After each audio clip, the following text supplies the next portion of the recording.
Un homme est rentré chez lui un jour après une longue journée de travail. Son chien a couru vers la porte, remuant la queue, plein de joie.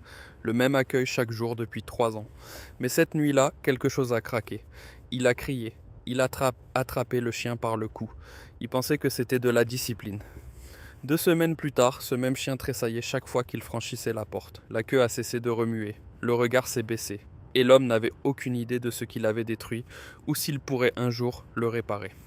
Cette histoire n'est pas un cas isolé. Elle se joue en ce moment même dans des millions de foyers. Et le plus effrayant, c'est que la plupart des propriétaires n'ont aucune idée qu'ils le font. Ce que vous allez entendre pourrait changer complètement votre façon de voir votre chien. Il y a des choses que votre chien ne vous pardonnera absolument jamais. Et certaines d'entre elles sont des choses que vous faites probablement tous les jours sans y penser. Restez jusqu'à la fin, car le dernier point va vraiment vous choquer. Les chiens lisent le langage corporel et le ton de la voix des humains depuis plus de 15 000 ans de domestication. Ce n'est pas une expression, c'est littéralement de la biologie de l'évolution. Leur cerveau a été façonné au fil des millénaires pour interpréter nos émotions à travers les sons. Ainsi, lorsque vous élevez la voix, votre chien n'entend pas seulement le volume, il ressent une menace. L'ouïe d'un chien dépasse de loin la nôtre. Ils peuvent percevoir des fréquences entre 65 Hz et 65 000 Hz, contre 20 à 20 000 pour l'humain. Ce qui pour vous sonne comme de la frustration, arrive chez eux comme une sirène d'alarme. Des recherches publiées dans des revues de sciences du comportement ont montré à plusieurs reprises que les chiens exposés à des cris fréquents présentent des taux de cortisol élevés, c'est l'hormone du stress, et affichent des schémas comportementaux associés à l'anxiété chronique, notamment des tremblements, un léchage excessif, des bâillements et des comportements d'évitement. Voici ce qui rend les choses encore pires. Votre chien ne comprend pas les mots que vous criez. Il comprend le ton, l'intensité et votre énergie. Cette déconnexion est dévastatrice pour son sentiment de sécurité. Et un chien qui ne se sent pas en sécurité chez lui ne vous fera jamais totalement confiance, peu importe le nombre de friandises que vous lui offrirez par la suite. Tirer la queue, souffler au visage, faire semblant de lancer la balle à répétition, cacher son jouet et faire comme s'il n'existait pas, ces choses peuvent sembler être un plaisir inoffensif. Et oui, certains chiens le tolèrent. Mais la science raconte une toute autre histoire. Les chiens agissent sur la base d'une autonomie de confiance. Chaque interaction positive est un dépôt. Chaque interaction confuse ou désagréable est un retrait. Les taquineries, même si elles semblent ludiques, retirent systématiquement de ce compte. Des études sur les réactions au stress chez les chiens ont montré que des stimuli frustrants répétés, comme les faux lancers, activent les mêmes voies neurologiques que les menaces réelles. Le cerveau du chien reste coincé dans une boucle d'attente et de déception, ce qui crée avec le temps un état d'impuissance apprise. Il y a aussi le côté physique. Les chiens ont un système nerveux hautement sensible concentré autour de la queue, des oreilles et du museau. Le fait de déranger à plusieurs reprises ces zones, même doucement, peut provoquer ce que les chercheurs appellent une sensibilisation tactile. Essentiellement, le chien devient hyper réactif au toucher dans ces régions. Cela est souvent interprété à tort comme de l'agression, alors qu'en réalité le chien a été poussé au-delà de son seuil une fois de trop. Le chien qui mord n'est pas un mauvais chien. C'est un chien qui a fini par perdre patience et dont les signaux d'avertissement ont été ignorés par l'humain en cours de route. La coupe des oreilles et de la queue sont des interventions chirurgicales pratiquées sur les chiens la plupart du temps pour des raisons purement esthétiques. Lors de la coupe des oreilles, l'oreille externe s'est coupée et remodelée pour qu'elle tienne droite. La coupe de la queue implique l'amputation d'une partie de la queue, souvent pratiquée sur des chiots âgés de quelques jours seulement. Les deux interventions se font évidemment sans le consentement du chien, et toutes deux ont des conséquences documentées importantes. Ce que beaucoup de propriétaires ne réalisent pas, c'est que la queue d'un chien n'est pas une décoration, c'est un moyen de communication primaire. Des recherches de l'Université de Trent ont révélé que la direction et la vitesse du remuement de la queue envoient des signaux émotionnels différents. Une tendance vers la droite indique des sentiments positifs, tandis qu'un remuement vers la gauche signale de la peur ou une réaction de menace. Si vous retirez une partie ou la totalité de la queue, vous amputez littéralement une partie de la capacité de communication du chien. Les autres chiens comprennent plus souvent de travers les chiens dont la queue coupées, ce qui entraîne des conflits accrus et un stress social tout au long de la vie du chien. La coupe des oreilles apporte ses propres problèmes. Les oreilles d'un chien sont positionnées et déplacées par plus de 18 muscles, ce qui leur permet d'exprimer des nuances qu'il serait impossible pour les humains d'imiter avec des mots. Une oreille coupée perd une partie importante de cette expressivité. Et au-delà de la communication, l'intervention elle-même cause des douleurs et un stress documenté pendant la convalescence chez un chiot qui n'a aucun cadre pour comprendre pourquoi il a mal. Ces procédures sont déjà interdites dans plus de 40 pays.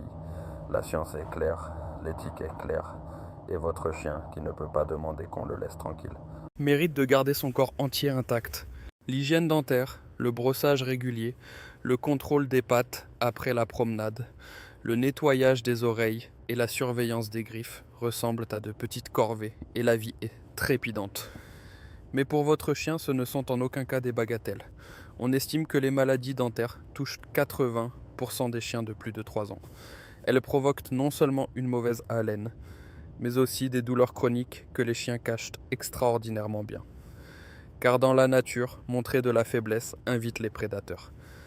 Votre chien pourrait manger en souffrant chaque jour sans montrer de signes visibles. Les experts en comportement animal ont directement lié les maladies dentaires non traitées à une irritabilité accrue et à un engagement social réduit. Un chien qui souffre n'est pas un chien heureux, même s'il remue toujours la queue. Des griffes trop longues modifient l'angle sous lequel la patte du chien touche le sol, ce qui entraîne une contrainte squelettique qui se transmet avec le temps des articulations jusqu'à la colonne vertébrale.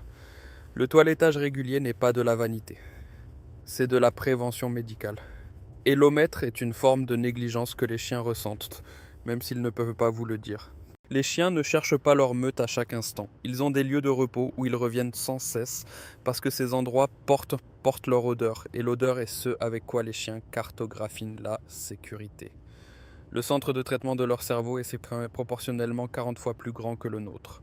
Leur monde se construit sur l'odorat, pas sur la vue.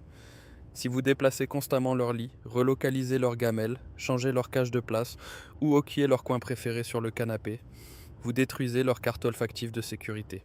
La recherche en sciences vétérinaires comportementales montre systématiquement que les chiens, ayant un accès stable et constant à leurs espaces revendiqués, présentent des taux de cortisol plus bas et moins de comportements liés au stress que les chiens vivant dans des environnements fréquemment perturbés. Cela ne signifie pas que les chiens ne peuvent pas s'adapter. Ils le peuvent et le font.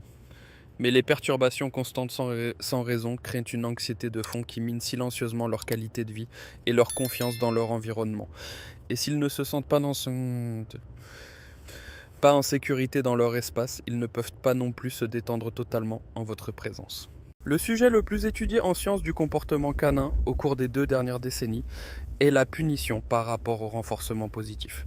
Et les données ne sont pas ambiguës. Les méthodes de dressage aversives, cris, correction de laisse, roulade alpha, vaporisateur, intimidation physique, suppriment certains comportements à court terme. Cette partie est vraie, mais ce qu'elles font aussi, c'est augmenter le niveau de base des hormones du stress, accroître le risque d'agression et endommager la relation chien-humain d'une manière qui perdure longtemps après l'incident isolé. Une étude marquante de l'Université de Porto a révélé que les chiens dressés avec des méthodes aversives présentaient des indicateurs de stress significativement plus élevés que ceux dressés avec des techniques basées sur la récompense. Et point crucial, ils montraient également une efficacité d'apprentissage moindre. Les chiens stressés n'apprennent pas aussi bien. Ils se déconnectent, tout simplement. L'incohérence est une forme de cruauté en soi. Si un chien a le droit d'aller sur le canapé le lundi, et qu'il est puni pour cela le jeudi, il ne peut pas anticiper son environnement. L'imprévisibilité, c'est l'un des principaux déclencheurs d'anxiété chez les chiens. Ils ne sont pas têtus, ils sont confus. Et la confusion sans résolution conduit un chien à cesser d'essayer, à cesser de s'impliquer, et parfois à cesser totalement de faire confiance. Il existe une forme de jeu sauvage qui vous lie à votre chien, et il existe une forme qui lui apprend que mordre la peau humaine est acceptable. Et vous ne saurez pas laquelle des deux vous avez pratiqué jusqu'à ce que quelqu'un soit blessé. Les chiens jouent naturellement par la lutte, le grignotage et la chasse. Ce sont des instincts câblés. Mais quand les humains utilisent leurs mains et leurs pieds comme jouets, quand il joue violemment sans signaux ni limite claire, le chien apprend que le corps humain est une cible libre pour ses instincts. Un coup de dent de chiot est facile à ignorer. Le même coup de dent d'un chien adulte de 30 kg ne l'est pas. Plus important encore, le jeu sauvage sans limite communique un chaos social. Les chiens comptent sur la structure. Ils se sentent en sécurité lorsqu'ils comprennent les règles. Un jeu qui s'intensifie sans signaux d'arrêt clair brouille la ligne entre plaisir et menace. Et lorsqu'un chien est surstimulé, le passage du jeu à l'agression peut se faire en une fraction de seconde. Faites attention aux oreilles couchées, à une queue raide, un regard dur ou une immobilisation soudaine. Ce ne sont pas des pauses dans le jeu, ce sont des avertissements. Et si vous les ignorez, le chien finira par cesser complètement de vous avertir. Les chiens dorment en moyenne entre 12 et 14 heures par jour. Les races de chiens de travail et les chiens âgés peuvent dormir encore plus. Et ce n'est pas de la paresse, c'est une nécessité neurologique. Les chiens connaissent des cycles de sommeil paradoxal, REM, et non paradoxal. Pendant le sommeil REM, le cerveau consolide les apprentissages et traite les expériences émotionnelles, la même fonction que remplit le sommeil REM chez les humains. Ces petits tressaillements, les aboiements étouffés, les pattes qui courent, c'est votre chien qui traite sa journée en temps réel. Si vous interrompez ce processus à plusieurs reprises, vous perturbez la consolidation de la mémoire et la régulation émotionnelle. Les troubles chroniques du sommeil chez les chiens ont été associés à une réactivité accrue, une tolérance à la frustration réduite et une anxiété augmentée. Un chien chroniquement mal reposé n'est pas simplement un chien fatigué. C'est un chien dont la capacité à gérer le stress est altérée. Et un chien qui ne peut pas gérer le stress est un chien qui devient imprévisible. Laissez-les dormir. Déplacez-vous autour d'eux. Donnez-leur un endroit calme. La vidéo de 18 secondes que vous voulez prendre de leur tressaillement n'en vaut pas la peine face à ce que vous interrompez. Nous avons tous vu les vidéos. Des chiens qui sursautent à cause de leur propre pet. Des chiens qui trébuchent sous des déguisements de Halloween. Des chiens effrayés par des mains artificielles ou des fanfares soudaines au sol. Et oui, elles accumulent des millions de vues, parce que les réactions de peur chez les animaux ont l'air drôles sur un écran. Mais voici ce que la caméra ne vous montre pas. La poussée de cortisol qui suit la frayeur, l'hypervigilance qui s'installe ensuite, et la façon dont un chien commence à scanner constamment son environnement, attendant la prochaine menace inexpliquée. Les chercheurs qui étudient l'anxiété chez les chiens ont découvert que l'exposition répétée à des stimuli de peur inexpliqués, précisément le genre causé par les farces, peut entraîner des changements durables dans la façon dont un chien évalue son environnement. La maison cesse d'être une zone de sécurité. Elle devient un espace imprévisible où les menaces surgissent sans avertissement. Les chiens à ce stade montrent un comportement destructeur accru, une protection des ressources renforcée et une réactivité accrue aux stimuli mineurs. Les déguisements méritent également d'être mentionnés ici. Certains chiens les tolèrent, beaucoup ne le font pas.